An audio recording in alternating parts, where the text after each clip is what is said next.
You obviously have filters that you apply on selecting people as you do on stocks. Can you tell us a little bit about what those filters are? That is a key question, because when we buy businesses, we don't have managers to put in them. I mean, we're not buying them that way. We don't have a lot of MBAs around the office that we're. Thank God. Yeah. And I have not promised that they're going to have all kinds of opportunities. And so, as a practical matter, we need management with the businesses that we buy. And 3 times out of 4 or thereabouts, the manager is the owner and is receiving tens of millions, maybe hundreds of millions of dollars. So they don't have to work. And we have to decide in that time when we meet them whether they love the business or love money. And we're not making a moral judgment. Charlie may, but I'm not making a moral judgment about whether it's better to love the business or love money. But it's very important for me to know which of the two is the primary motivator with them. And we have had extremely good luck in identifying people who love their business. And so all we have to do is avoid anything that on our part diminishes that love of the business or makes other conditions so intolerable that they overcome that love of the business. And we have a number of people working for us that have no financial need to work at all, and they probably outwork 95% or more of the people in the world, and they do it because they love smacking the ball. And we virtually had no mistakes in that respect.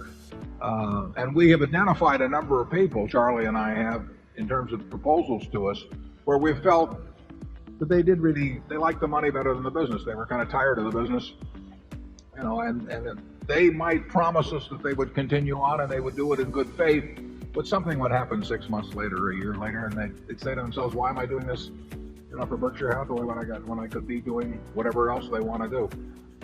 I can't tell you exactly what filter it is that we put them through mentally, but I can tell you that if you've been around a while, I think you can have a pretty high batting average in coming to those conclusions, as you can about other aspects of human behavior. I'm not saying you can take 100 people and take a look at them and analyze their personalities or anything of the sort, but I think when you see the extreme cases, the ones that are going to cause you nothing but trouble, or the ones that are going to bring you nothing but joy, I think you can identify those pretty well. Charlie?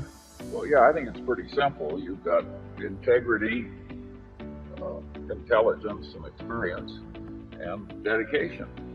And that's what human enterprises need to run well. And we've been very lucky in getting this marvelous group of associates to work with all these years.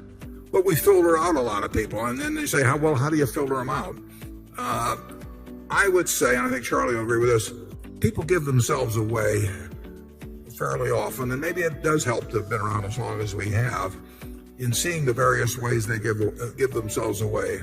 When somebody comes to me with a business, then I probably shouldn't tell this publicly because they'll probably tailor their approach subsequently, but when they come, just the very things they talk about, what they regard as important and not important, there are a lot of clues that come as a subsequent behavior. And like I say, we really had a batting average I wouldn't have thought we would have had in the people that we've joined with, but it hasn't been 100%. It's been well above 90, and I get asked that, how do you make those judgments? And I don't know, Charlie, can you articulate the way we do it? Well, partly we're deeply suspicious when the proposition is too good to be true.